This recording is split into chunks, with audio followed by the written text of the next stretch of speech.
moet je zeggen dat ik van je hou.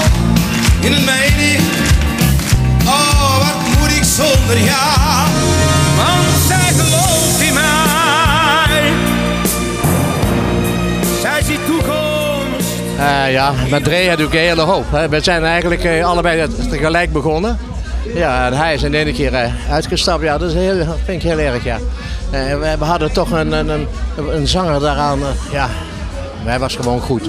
Zijn teksten waren goed. Die raakte je midden in je hart. En ja, overal mee. Maar ik zou bijna zeggen, Dre daar bovenin. Denk eraan, hè. Oké, ik dacht eerst dat een beetje een stunt was. Ik denk, oh wacht even, Dre haalt weer een stunt uit hoor, weet je wel. Maar ja, het was natuurlijk ook een stunt, hè. We gingen het ziekenhuis in, een paar dagen later was hij dood. Ja. Ja. Het mooiste lied is De Vlieger. Dat vind ik het mooiste lied wat eruit komt. En dat raak je overal in je hart en ook allerlei mensen. Maar ja, ach, discotheken en ja, allemaal zijn ze eigenlijk prachtig mooi van hem.